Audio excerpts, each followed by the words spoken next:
online gossip that Beyoncé and Jay Z have purchased DMX's master recordings for. Jay is a talented motherfucker. Don't misunderstand me. He is talented, but there's no heart behind it. There's no soul behind it. It's motivated by money. The industry's trying to control the way you MC. They want you to dress like this and talk like that, but I'm going to dress like this and talk with the gap. The industry got y'all word meaning nothing. There are many horrifying rumors about the death of one of the best rappers of his time, DMX. But the conspiracy theory about Beyoncé and Jay Z being the murderers takes the cake. New details have finally confirmed what Beyoncé and Jay Z had to do with DMX's death, and after watching the video, you won't look at the two of them in the same way again. Jay Z and DMX had a very famous rivalry in the hip-hop world. For them both, their hip-hop careers started from one fateful battle during the early 90s in the Bronx. With this battle, both of them not only became prominent in the rap world, but also became each other's arch-nemesis. And the truth about DMX's death has revealed that it was Jay Z and his wife Beyoncé who got rid of Jay's arch-nemesis. Okay, I see what's really good. You're trying to eliminate the competition. You know, because at first you retire, you know, then get me off the label, now you're back rapping again.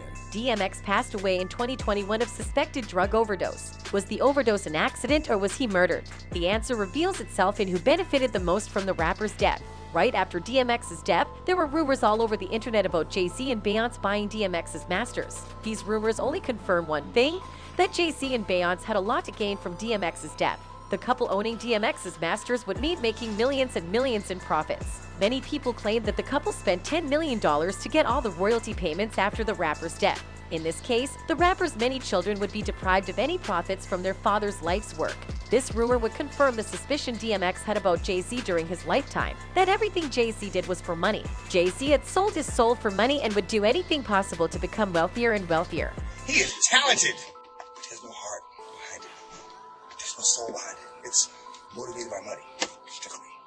He is talented, but it's strictly motivated by money. If the rumors are true and Beyoncé and Jay Z had bought the masters immediately after DMX's death, then there is no doubt in the fact that the two didn't care at all about the legendary rapper and only cared about the money. DMX's family, however, has denied these rumors. They clearly mentioned this rumor in their statement following DMX's death, saying, "There have been a few rumors following our loved one Earl Simmons' passing that we'd like to clear up.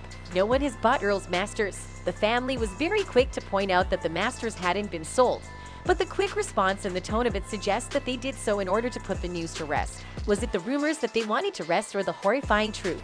Many people claim that the two had bought the master recordings in order to secure royalty payments for the rapper's many children. A Twitter user made these claims saying, "Sources close to DMX have confirmed that the rapper completed making a full album before his untimely death. To ensure that the sales of both this album and his previous ones go to his kids, Jay Z and Beyoncé are buying his masters for $10 million and giving it to his kids for free." This seems extremely unlikely, not only because if it were true, the couple would have been very vocal and public about it, but also because Jay Z had never been on such good terms with DMX. In fact, he disliked him and even tried to ruin his career. First got the job, he hit me with a call like, "Yo, dog, DMX is running the building," like, "Yo, you good?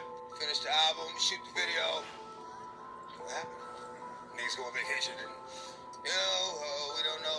What you mean you don't know? Jay Z and DMX had always been competitors when it came to rap. Both of them had very different rap styles. According to record producer Wadeen, the two were poles apart from each other. Jay Z spoke a little bit more, X flowed more. Jay Z more talked in his rhymes. Jay Z and DMX had conflicts when they were both under Def Jam. They both wanted to be the star of the label and tried to eliminate their competition. But when Jay Z became the president of Def Jam, the dynamic shifted completely. Well, man, you know what I'm saying? It's like one of the few rappers I respected and was like genuinely happy to see him when I saw him, you know what I'm saying? And that's put us both in an awkward situation.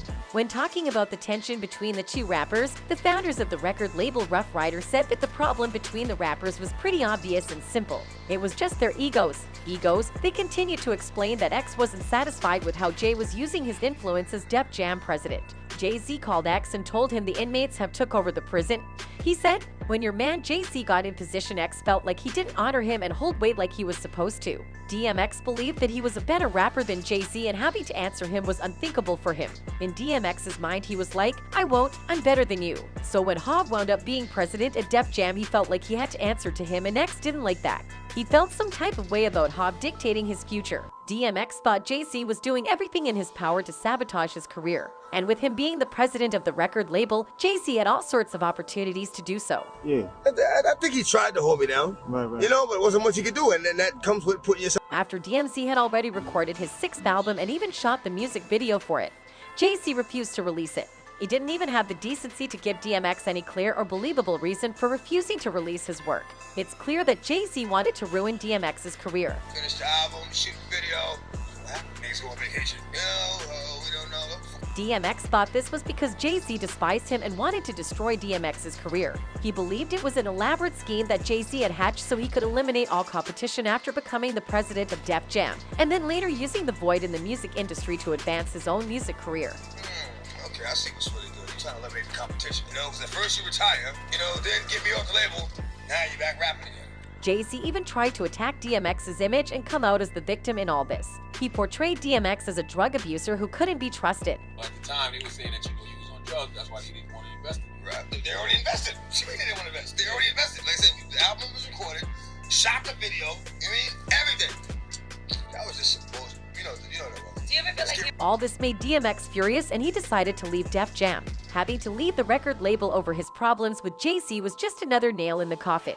The two absolutely despised each other and would continue to do so for the rest of DMX's days. This gives a clear motive to Jay Z to want DMX gone from the hip-hop scene. Jay Z felt threatened by DMX, and his desire to be the most successful rapper took over him.